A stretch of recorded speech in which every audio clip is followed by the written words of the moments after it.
Welcome to the deep dive.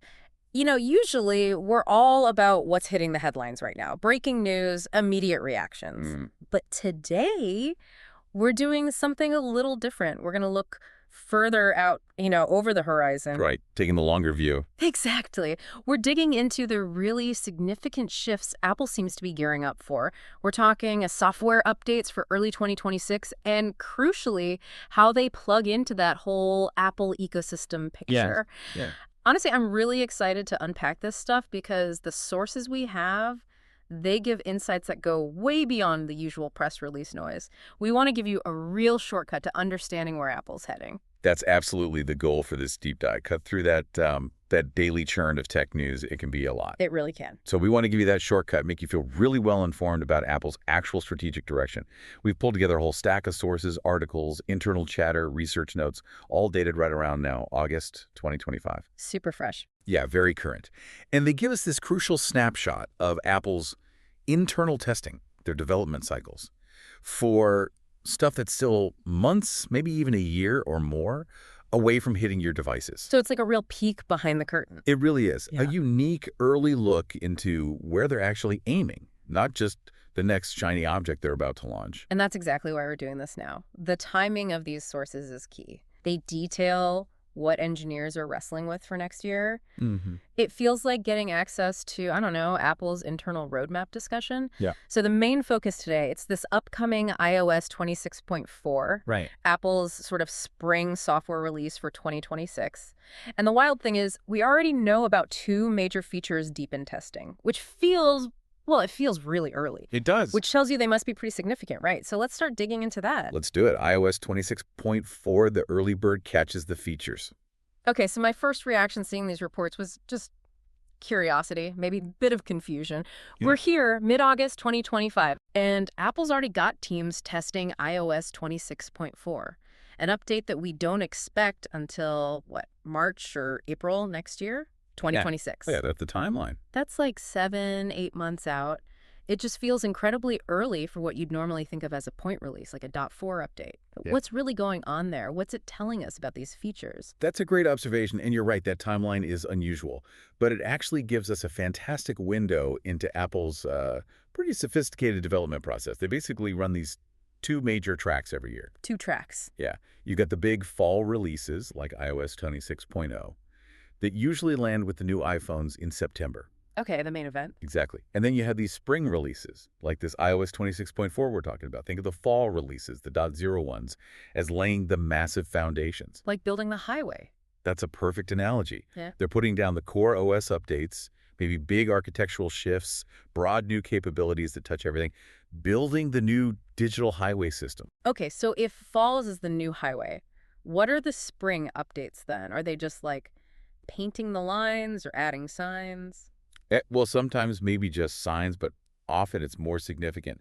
The spring releases, like 26.4, are where they add more targeted features, maybe major refinements, sometimes totally new experiences that just needed more baking time. Ah, so things that weren't quite ready for the big September launch. Exactly. Or things that are maybe complex enough that they warrant their own dedicated testing cycle. It's like, using that highway analogy again, maybe they're adding complex new interchanges, optimizing traffic flow, or even introducing whole new types of vehicles that can use that highway, things that build on the foundation. That makes a lot more sense. It's not just tidying up. It's a planned second wave of significant features. But still, why so early for 26.4 specifically? Is there something inherently different about this spring update? And that's where our sources get really specific and where this deep dive starts getting juicy. They explicitly state that iOS 26.4 is carrying a lot of weight features-wise. A lot of weight. Okay. Yeah. This isn't your standard bug fix and a few tweaks update.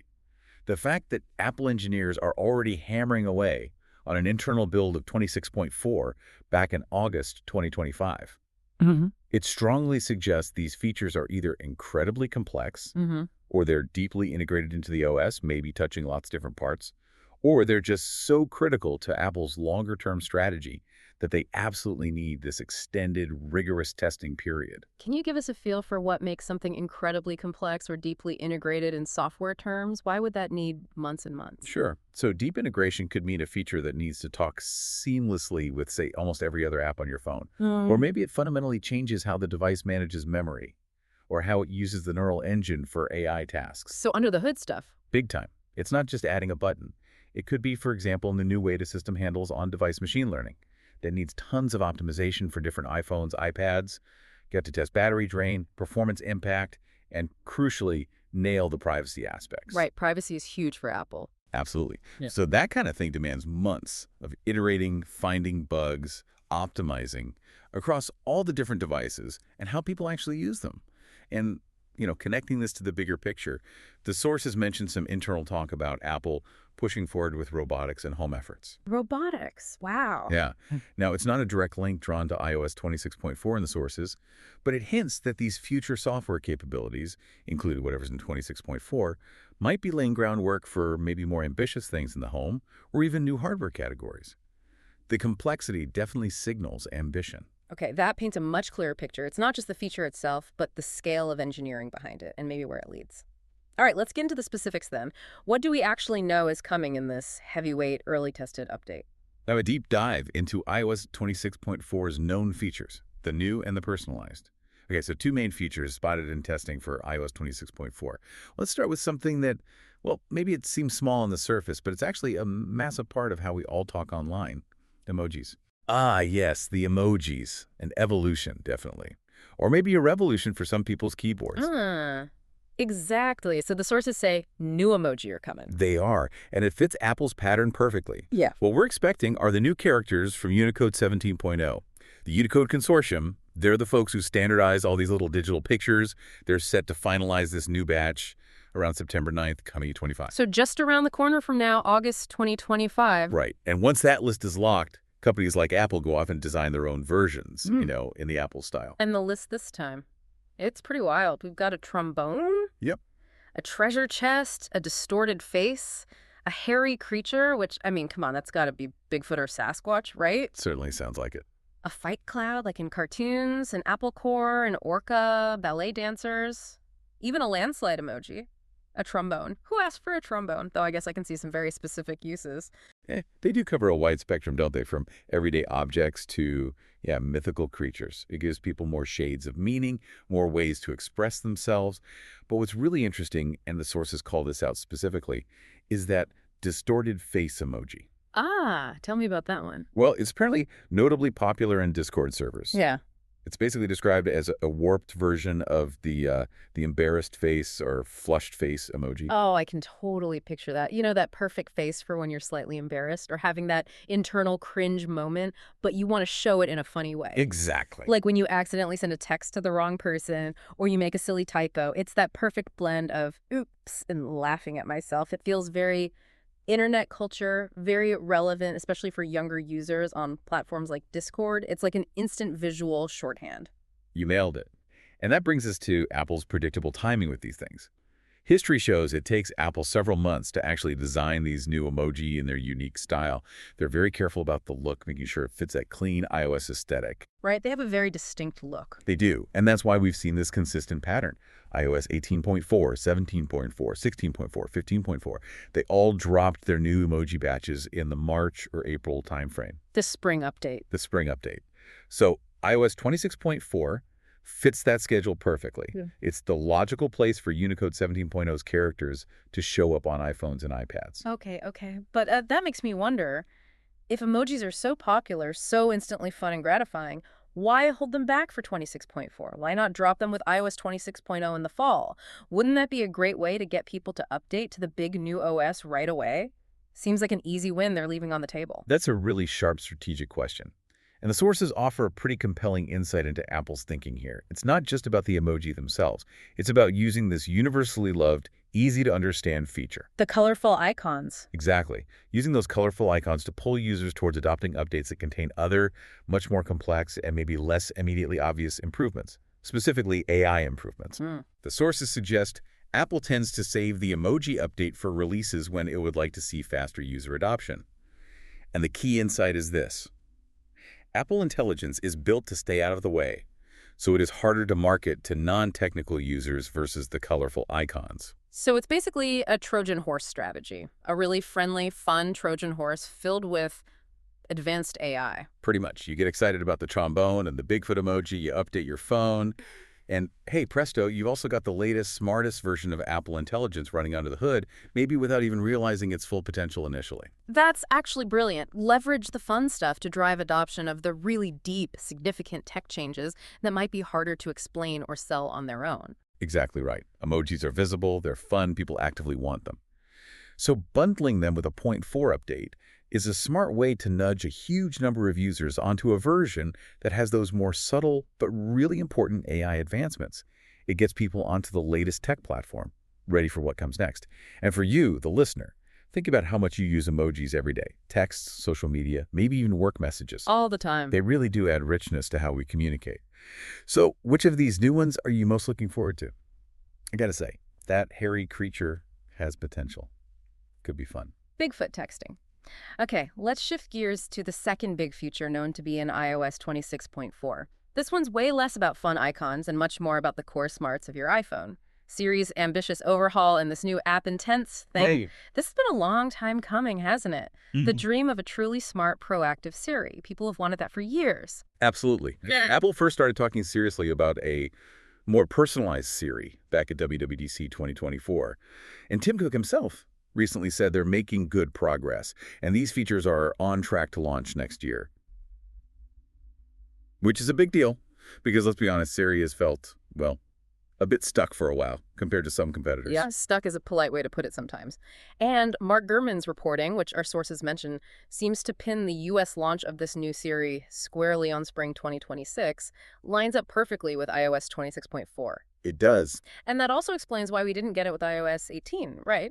The reports mention engineering delays. Pushing back a major feature like that tells you just how challenging this overhaul must actually be. No doubt. The core ideas behind this new Siri, the ones they announced and are doubling down on, are things like better understanding of a user's personal context, on-screen awareness, and deeper per-app controls. Okay, what does that actually mean in practice? On-screen awareness. It means Siri understanding what's literally displayed on your screen at that moment so you can interact with it more naturally. Deeper per-app controls means Siri being able to do more within apps. And personal context is about Siri understanding your relationships, your schedule, your habits, based on information across your device. Right, like the example they showed. Exactly. The example was an iPhone user asking Siri about their mom's flight and their lunch plans, pulling info from both mail and messages. That's a huge jump. Siri isn't just fetching a fact. It's piecing together information from different places based on a casual question. That, for me, is where it gets really powerful. Instead of me digging through two apps, Siri just knows. Precisely. And the engine driving this capability, according to the sources, is this all-new App Intense feature. This is presented as the mechanism that allows Siri to take actions for you. Actions, not just answers. That sounds like the really big shift here. It's monumental. It's not just opening an app or setting a timer.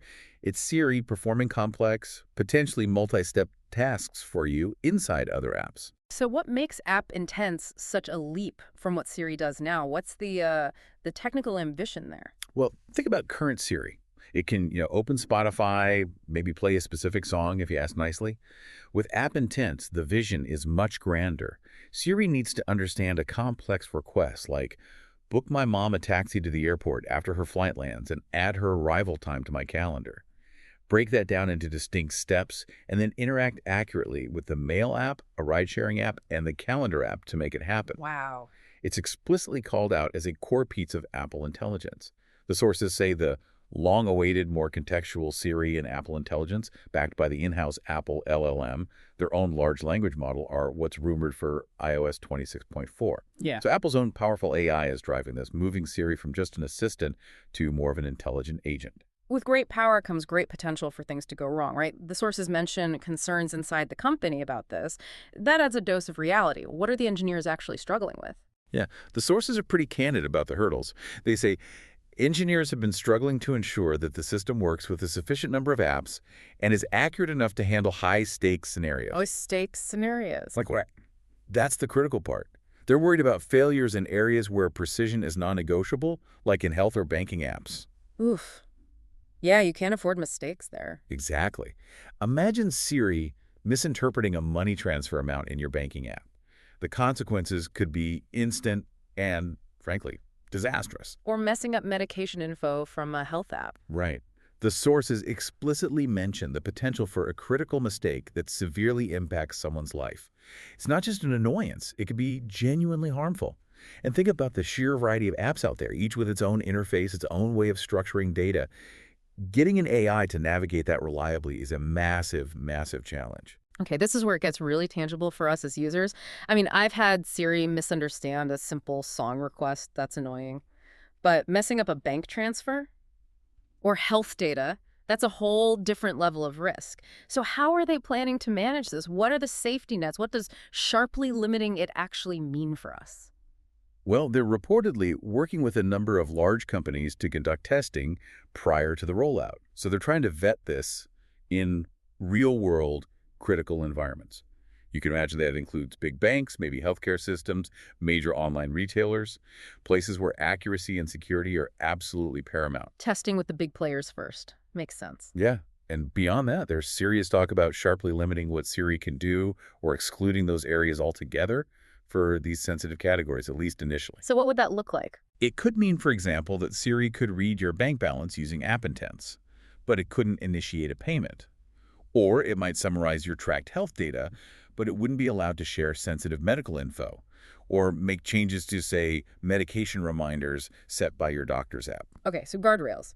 Maybe quite strict ones at first. Very strict ones. Yeah. It shows they're being cautious, prioritizing safety over rolling out everything everywhere immediately, which honestly is probably the right call given the risks. And frankly, Siri's reputation. yeah, let's be direct.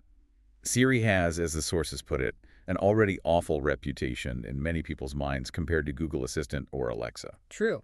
So this feels like Apple's make-or-break moment for Siri, maybe even for their broader consumer AI ambitions. If they don't finally stick the landing with this, as the sources say, where do they go? That's a heavy weight for iOS 26.4 to carry. If this new, smarter Siri stumbles, especially in those high-stakes areas. The sources are blunt. It'd be hard to imagine how Apple would recover from its already poor position in the AI race if the new app, Intense-Infused Siri, made a critical mistake that severely impacted someone's life. It really underscores how crucial this release is. It's about rebuilding trust, proving their AI chops, and securing their future relevance in a field where they've seemed to be playing catch-up. It's much more than just a feature update. It's about their entire AI narrative. Wow. Okay, so for you listening, picture the convenience of a Siri that actually works like that intelligent agent managing tasks across apps. Yeah. It's hugely appealing, but then weigh that against the absolute need for accuracy and privacy, especially with your health and financial data. It's a fascinating and maybe slightly unnerving balancing act Apple has to pull off. Are the broader iOS 26 and Apple ecosystem context? August 2025 snapshot. Okay, let's zoom out a bit, but stay connected to that bigger picture. We need to talk about the whole iOS 26 release coming this fall 2025 and the wider Apple ecosystem because 26.4 doesn't exist in a vacuum. Remind us about the big design change in iOS 26 itself, the liquid glass thing. Right. Before we even get to 26.4 next spring, this fall, we're expecting iOS 26.0, which is billed as the biggest design overhaul since iOS 7. And the core of that is this liquid glass design language. And are they still tweaking that? We're in August 2025. The beta cycle must be well underway. Oh yeah, continuous refinement. Our sources mentioned that the latest internal beta, iOS 26 Beta 6, actually made a change just to the lock screen clock. The clock? What did they do? The lock screen clock has been updated with additional transparency, allowing more of the background to peek through. Yeah. And apparently it has more of a 3D floating look. Interesting. So less flat, more depth. Exactly. Wow. That aligns perfectly with the whole liquid glass idea, depth, translucence, making the interface feel more layered, maybe more tangible, like you're looking through layers of glass at the content underneath. It's meant to feel more alive, more responsive than the flatter design we've had since iOS 7. So a real aesthetic shift, not just new icons. And this isn't just for iPhones, right? This liquid glass look is spreading. Absolutely. That's key to Apple's strategy. The sources confirm liquid glass is coming to macOS Tahoe 26, iPadOS 26, and watchOS 26. So a unified look across Mac, iPad, Watch, iPhone. Exactly. Makes switching between devices feel much more seamless and intuitive. And it's not just the visuals. These OS updates bring related features too. Things like a redesigned phone app, a smarter, revamped Spotlight search, new preview, games and journal apps built for this new look, a workout buddy feature for watchOS, and a significantly updated Notes app, probably leveraging Apple Intelligence. It's a really comprehensive refresh across the board. Okay, so beyond the design and the big Siri AI push we already talked about for 26.4, what other software updates stand out in the main iOS 26 release this fall? Any other interesting tidbits? Well, besides the general Apple Intelligence boost and improvements to core apps like Messages, Phone, Safari, and Shortcuts, there are some intriguing, maybe more niche things. The sources mentioned 7 new AirPods features coming with iOS 26. 7? Like what? One standout is using your AirPods as a camera mode. Oh, that could be genuinely useful for group shots or tricky angles. Right. No more running back and forth with the timer. And another potentially huge one, CarPlay in iOS 26 enables video in the car. In the car, through CarPlay. Wow, what does that mean practically? For road trips, safety concerns. It's a big step for in-car entertainment. For passengers, definitely. Imagine streaming movies or shows on the car's built-in screen during a long drive, all managed through your familiar CarPlay interface. Great for keeping kids occupied. Totally. For the driver, obviously, major safety considerations. The sources note that actual support may take a while, probably because of integration work with car makers and safety regulations about driver distraction. You'd expect it to be limited to playback when parked, or maybe only on passenger or rear seat displays initially. But it points towards a much richer, more integrated media experience in the car down the line. Okay, that's pretty cool. And one last software tidbit from the sources that caught my eye. Something about having to keep turning Apple Intelligence off. Ah, yes. That's an interesting detail. The suggestion is that users who want to disable Apple Intelligence might find themselves needing to keep turning it off after every OS update. So Apple defaults it back to on with updates. That's the implication, and it signals a very clear, assertive stance from Apple. They intend for Apple Intelligence to be a core, fundamental, essentially assumed part of the experience. They believe in it so much that they'll make it the default again and again. It tells you they see AI not as an optional add-on, but as absolutely central to the future of their platforms. Okay, that's a strong signal. Now let's bridge to hardware. We can't talk Apple software without the devices it runs on. It's mid-August 2025. The September iPhone event is basically breathing down our necks. What are we expecting for the iPhone 17 lineup? Sources mention 4 models: 17, 17 Air, 17 Pro, 17 Pro Max. Yeah, the anticipation is definitely building. For the standard iPhone 17, the rumors point to keeping the same basic design as the iPhone 16, but with that new A19 chip inside. A19, powering all that AI we've been talking about. Precisely. And also a slightly larger 6.3-inch display, up from 6.1, and an upgraded 24-megapixel front camera. Solid upgrades. The chip is key for running Apple Intelligence smoothly on device. The bigger screen enhances the liquid glass experience and a better front camera. Well, everyone wants better selfies and video calls. Makes sense. What about the Pro models? That's usually where the cutting edge is. Anything justifying the Pro name and likely price? Definitely. With the iPhone 17 Pro, the sources flag a potential price bump maybe $50 more than the iPhone 16 Pro. But crucially, they say it's justified by Apple doubled base storage, starting at 256 GB minimum. Double the storage. That's significant. It really is. It acknowledges how much space things like high-res photos, ProRes video, and especially complex on-device AI models actually take up. That doubled storage, combined with the A19 chip, it's not just about more gigabytes. It's about providing the robust local hardware needed for Apple Intelligence to shine, especially for features like the enhanced Siri and app intents to run quickly and privately, without relying constantly on the cloud. The hardware enables the AI ambition. Got it. So the Pro hardware is directly supporting those advanced software features. What else is on the hardware horizon? I saw mentions of a potentially cheaper MacBook. That sounds unlike Apple. It does, but it could be a very smart strategic move. There are rumors of a new 12.9-inch MacBook, possibly starting as low as $599, and it could launch as soon as this year. $599 for a MacBook. Wow. Yeah. The thinking, according to the sources, is to directly compete with Chromebooks and drive MacBook purchases, especially in education and among more budget-conscious buyers. It's a market segment Apple hasn't really played in seriously with MacBooks. Offering a real macOS experience at that price point could be huge for expanding their user base, getting people into the Apple ecosystem earlier. Interesting move. Okay, what about wearables? The September event is also usually big for Apple Watch, and we haven't had a new Ultra since 2023. Right, you are. We're expecting the Apple Watch Ultra 3 next month. And the rumors are pretty exciting. First off, it might be the first watch to have satellite connectivity. Satellite on your wrist for emergencies.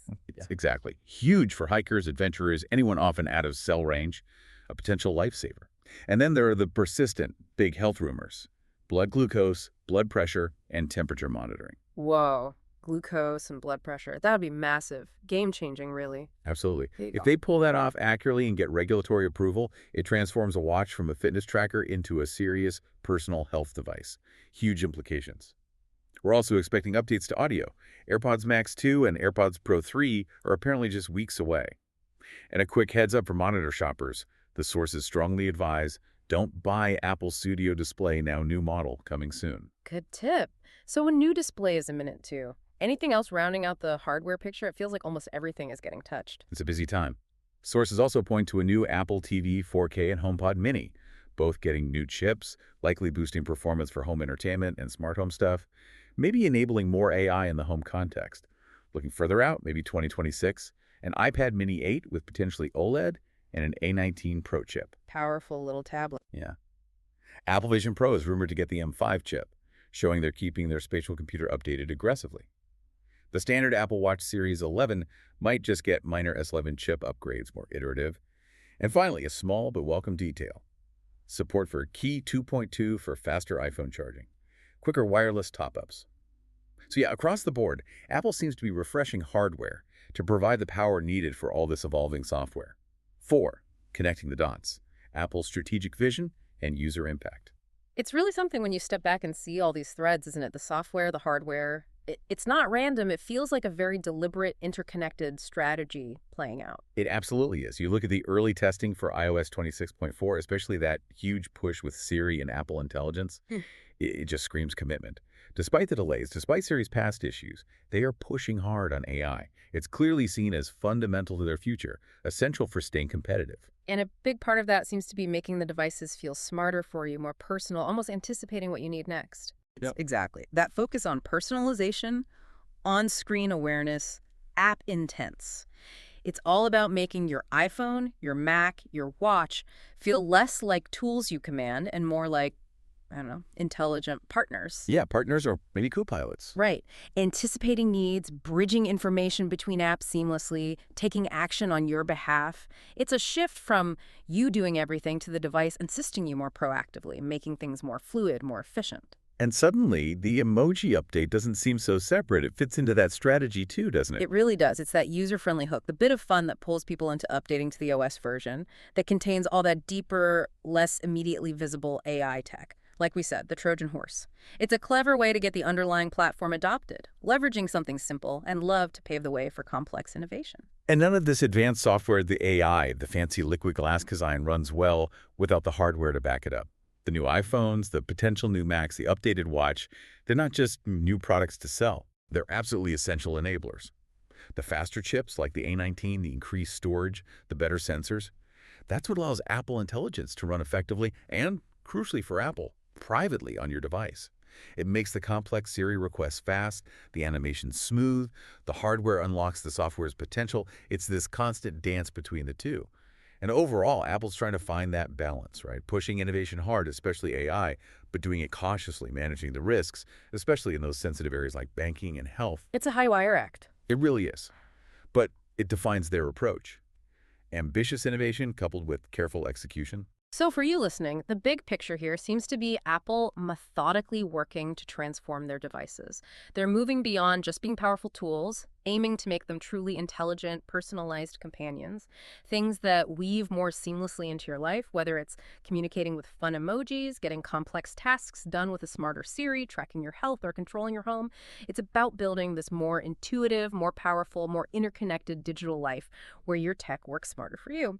Outro. Wow, we covered a lot of ground today. From that surprisingly early look at iOS 26.4, the fun side with emojis, the huge ambitions and challenges for Siri's future with app intents, all the way through the big liquid glass design refresh for iOS 26, and that whole wave of new hardware coming down the pipe, iPhones, Macs, watches, AirPods. It really feels like Apple is orchestrating a major evolution. It certainly does. And maybe just one final thought to leave you with, something to mull over.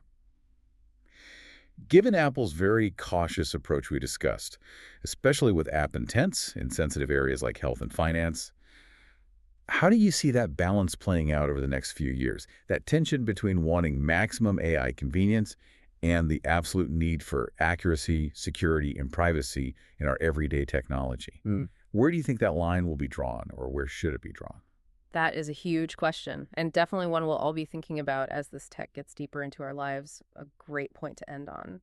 Thank you for joining us for this deep dive into what's next for Apple. If you found this useful and want more insights like this, definitely hit subscribe for more deep dives. We'll catch you on the next one.